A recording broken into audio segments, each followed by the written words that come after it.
Some of the first successful attempts date back to the early 20th century, when scientists like Dr. Henry G. Houghton and Dr. Emery Chaffee experimented with dissipating fog and seeding clouds with charged sand. The chief turning point came in the mid-1940s, when scientists like Irving Langmuir, Vincent Schaefer, and Bernard Vonnegut experimented with glaciogenic cloud seeding, using silver iodide to encourage rainfall. Silver iodide is one of the most common chemicals used for cloud seeding. It forces the tiny ice crystals that make up the cloud to fuse together. Once enough tiny ice crystals fuse together, they become heavy and fall to the earth in the form of rain.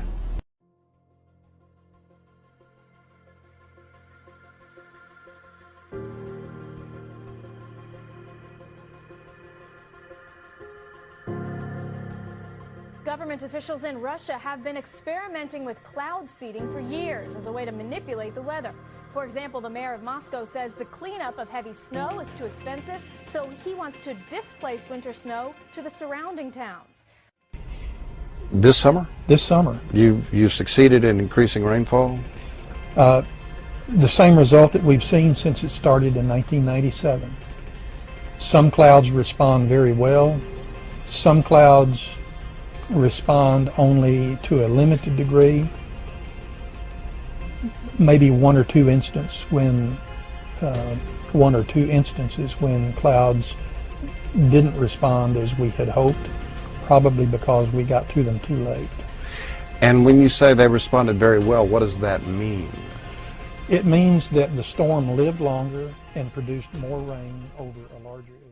Chinese weather control research dates back to 1958. By 1998, the government's weather modification program was launching specially designed rockets and artillery shells loaded with silver iodide into the sky to manipulate the natural weather patterns. The weather modification program is estimated to employ anywhere between 32 to 37,000 people. This program both dissipates and creates clouds. By 2007, it had produced an estimated 250 billion tons of rain and protected thousands of kilometers of land from hail.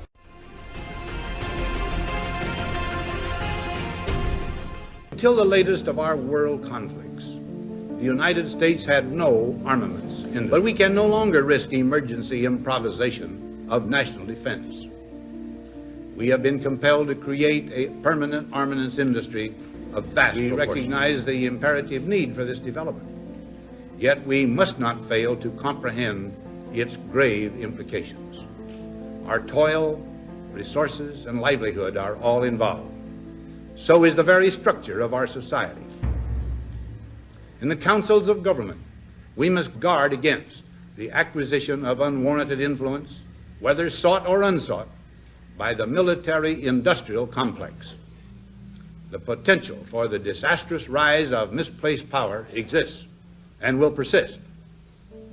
We must never let the weight of this combination endanger our liberties or democratic processes. As early as the late 1940s, American mathematician John von Neumann was researching weather modification and its potential uses in climatic warfare for the U.S. Department of Defense. In the 1950s, early cloud-bursting experiments were performed by Wilhelm Reich, and in 1956, Dr. Walter Russell was writing of the potential for complete weather control.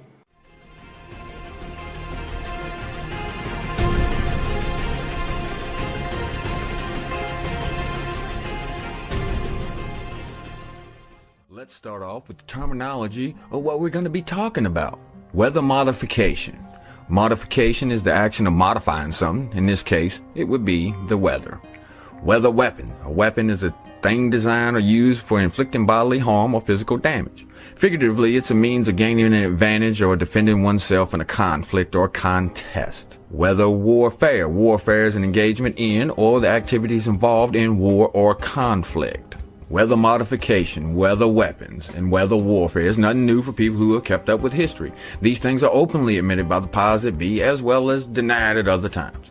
Even though these things are easily proven, some people deny extremists.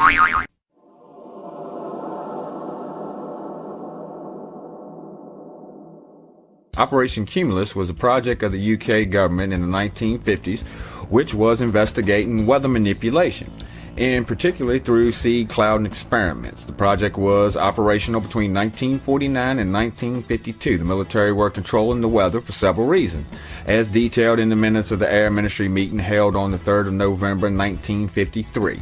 They included bogging down enemy movement, incrementing the water flow in rivers and streams to hinder or stop enemy crossings, clearing fog from airfields.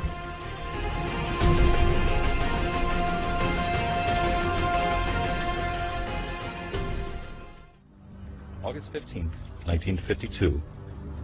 Near the small town of Lynmouth, England, a massive rainstorm strikes. The river swells. Scores die. It's estimated that 250 times as much rain fell in a period of 24 hours as normally fell in the entire month. The prevailing theory is that it may have been a British military experiment gone bad, as they had been known to be conducting cloud seeding tests around that same time. Some witnesses had reported seeing Royal Air Force jets flying in the area, at times disappearing from sight high above the cloud bank. Were they on a routine training mission? Or, as some people speculate, were they dumping payloads of silver iodide into the clouds?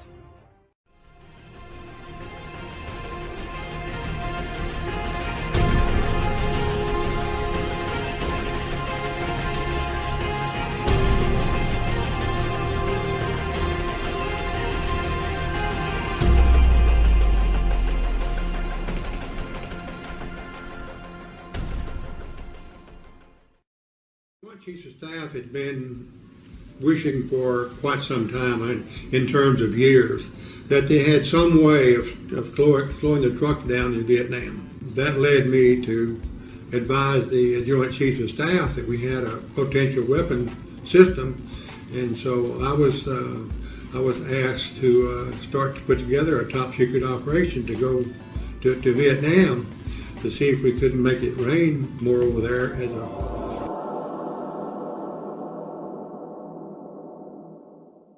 Operation Popeye, Project Popeye, Multiple Intermediary Compatriot, was a U.S. military cloud seeding operation running from March 20th, 1967 until July 5th, 1972, during the Vietnam War to extend the monsoon season over Laos, specifically areas of the Ho Chi Minh Trail. The operation seeded clouds with silver iodide, resulting in the targeted areas seeing an extension of the monsoon period an average of 30 to 45 days. Operation Popeye's objectives are to soften road surfaces on the Ho Chi Minh Trail, cause landslides along roadways, and wash out river crossings.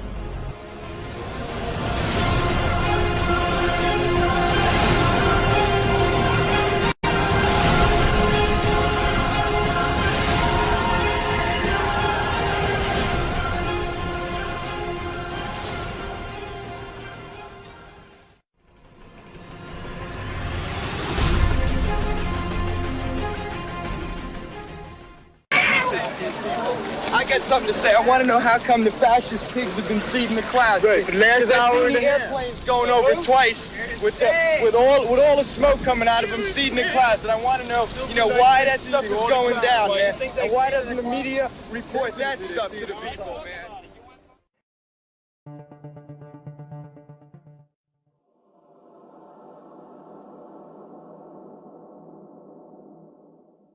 Project Cyrus, 1947, was the first attempt to modify a hurricane.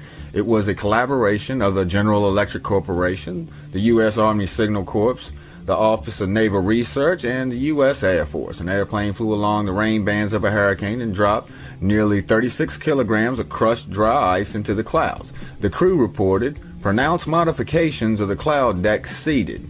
Next, the hurricane changed direction to make landfall near Savannah, Georgia. The public blamed the seeding and claimed that the reversal had been caused by human intervention.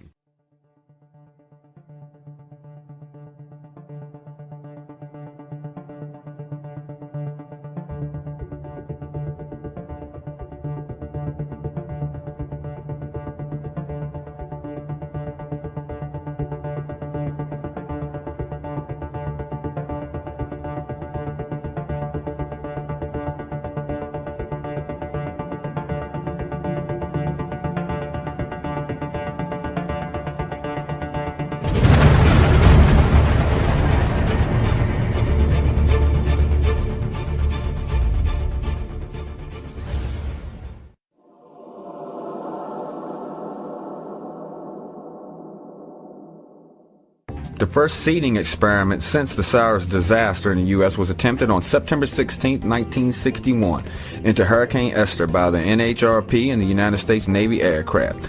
8 cylinders of silver iodide were dropped into Esther's eye wall, and winds were recorded as weakening by 10%. The seedings into Hurricane Esther led to the establishment of Project Storm Fury in 1962. Project Storm Fury, a joint effort of NOAA, the Navy, and the Air Force, is designed to try to find one.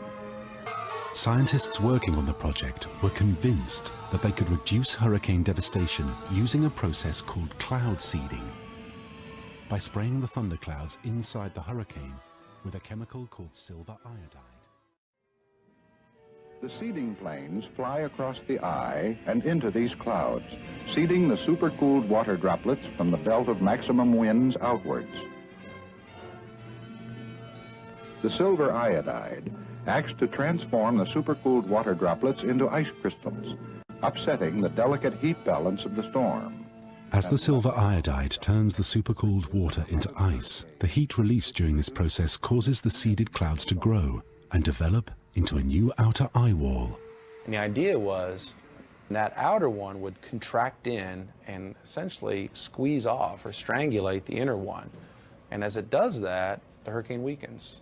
So the theory is right. If you can make the outer part a little stronger, you'll make the very dangerous inner core, the eye wall is weakening.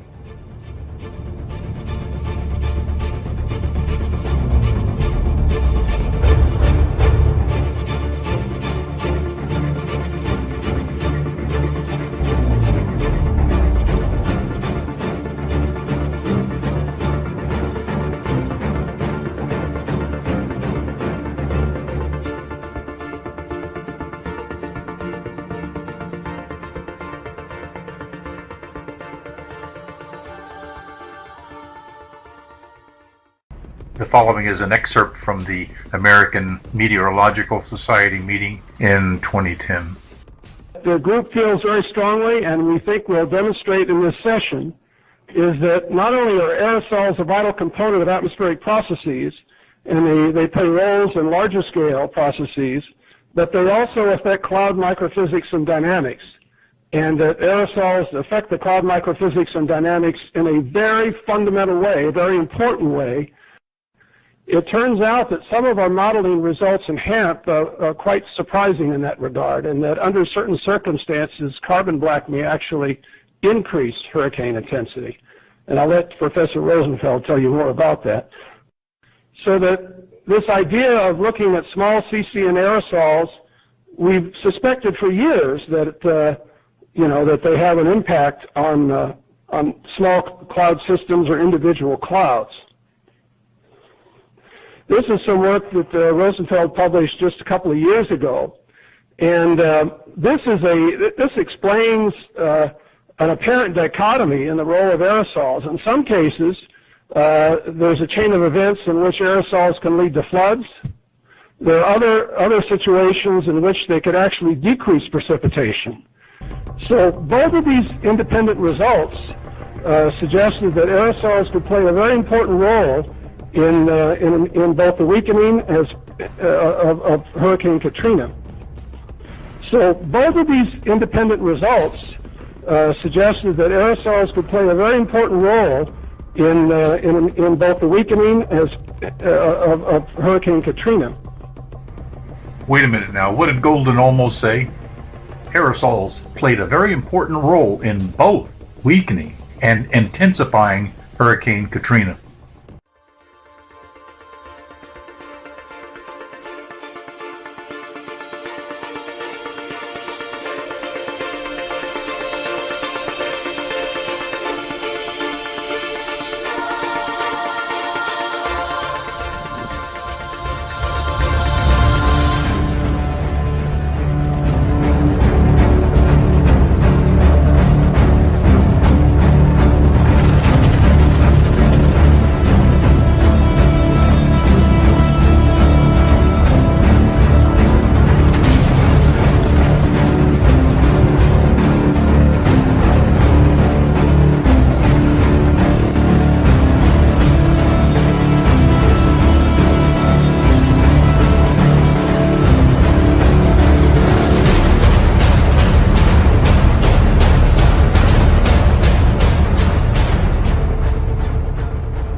We've never seen anything like this. Nope. The waves are triple the size of a human being. When the storm hit, President Obama got to look like a leader. He was being a leader. Meanwhile, Governor Romney had to go back to being a private citizen.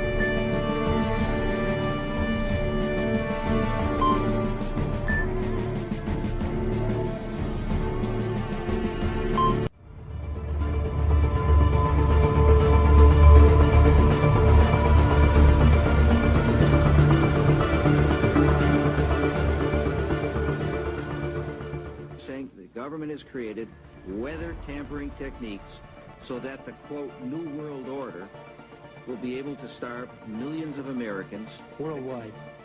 Millions of Americans, and to control the rest.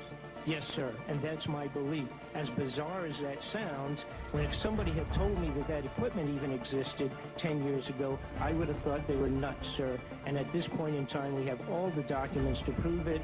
And if you think that 85 tornadoes takes place in the middle of our growing area by simultaneous accident, I'm sorry. With the equipment that's already set up internationally, and as bizarre as that is, it is proven and documented. We will supply you with those documents.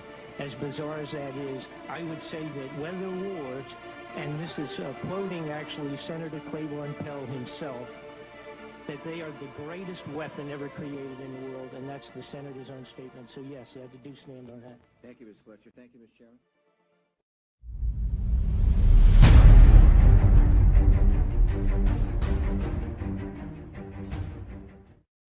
We shall propose further cooperative efforts between all the nations in weather prediction and eventually in weather control. Kennedy was talking about weather control with confidence.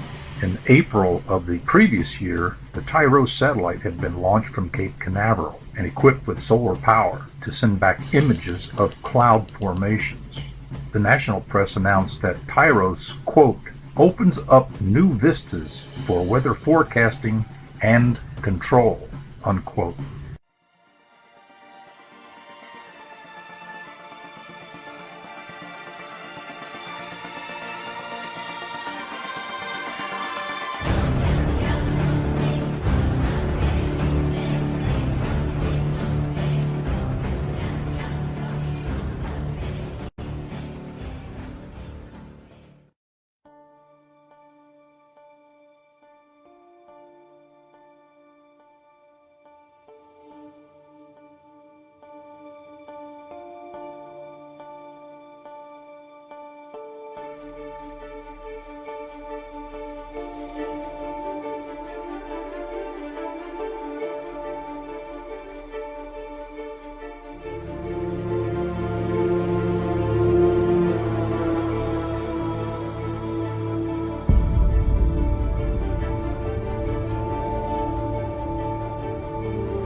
changed dramatically with the U.S. military's secretive research and plans to control the planet's natural weather.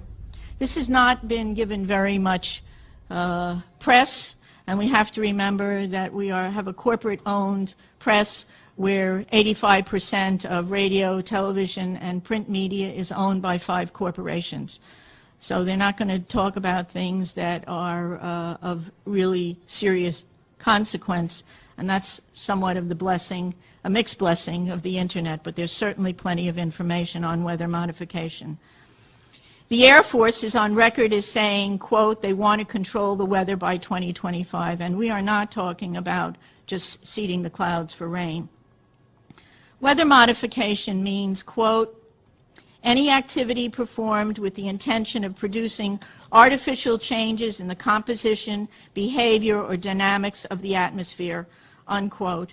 And as of April this year, there are more than 150 different weather modification programs around the world.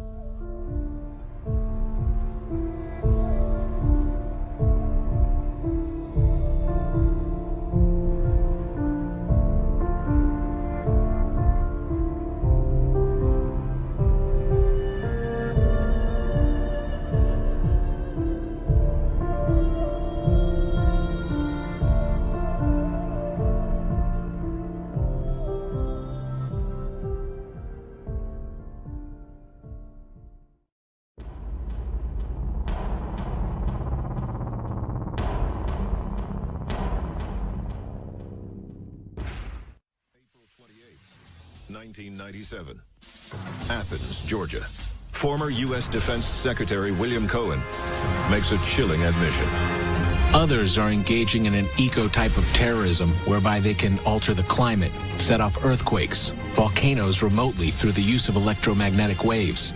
It's real, and that's the reason why we have to intensify our efforts. William Cohen, former U.S. Defense Secretary.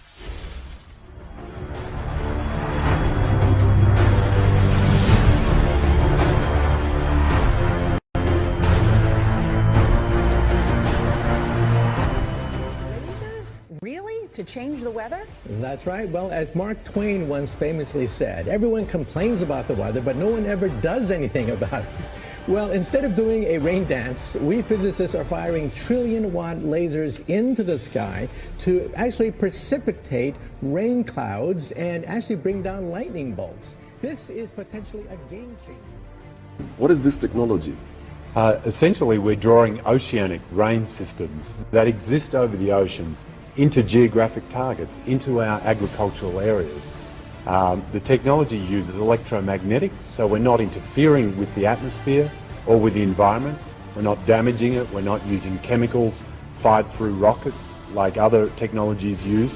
We use a very gentle but powerful technology, launching electromagnetics into the atmosphere to modify the flow of the weather system over the ocean and drawing it into a target. So to try and keep it simple, we establish some kind of link with a weather system, and once we've seen through satellite meteorology that we have that link, we're able to draw that system in incrementally towards the target, such as in this case, the Horn of Africa.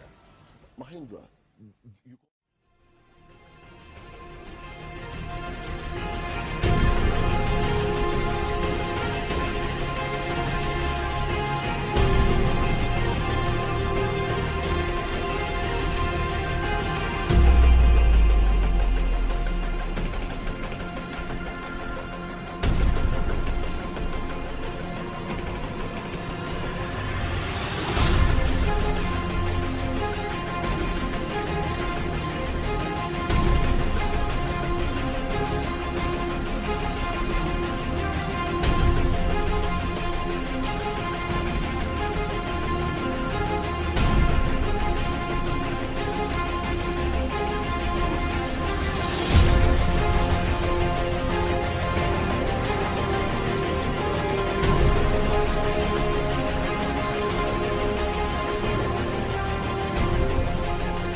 question about some of the technology that you're developing to fight the war on terror, specifically directed energy and high-powered microwave technology. When do you envision that you can weaponize that type of technology? Goodness, it is in, for the most part, the kinds of things you're talking about are in varying early stages. Do you have anything you'd add? I don't think I would add much. I think they are in early stages and probably not ready for employment at this point. I think that's the point, and I think, and we have, I think, from the beginning of this conflict, I think General Franks has been very open to looking at new things if there are new things available, and has been willing to put them into the fight even before they've been fully wrung out. And I think that's not referring to these two particular cases of directed energy or high-powered microwave, but sure. And yes. We will continue. So this is weather as a weapon. Weather as a weapon, and we're heading down that pathway. Even though in 1977 the United Nations and a whole bunch of countries signed to a concord saying we are not going to use weather as a weapon, we have used weather as a weapon, and we're still trying. And so you say we're still trying it. What sort of applications do you think we could use it in, and what do you think some of the actual weapons will be that we develop with it? Well, we could send a storm on our enemy and divert a storm away from us. We could go to a lightning cloud and tickle it. They're trying to tickle them with lasers and other technologies to make them put lightning bolts on the enemy. For example, in the first Gulf War, there's been two of them, in the first Gulf War in 1991, the weather was so bad that the Allies, with all their amazing technology, flew less than 50% of the flights they planned. So weather can really muck things up. Other things you can do is to create fog or blast a hole through the fog. You can, long term, create a drought over the enemy. You can fool around with the ionosphere to improve your communications and make theirs worse.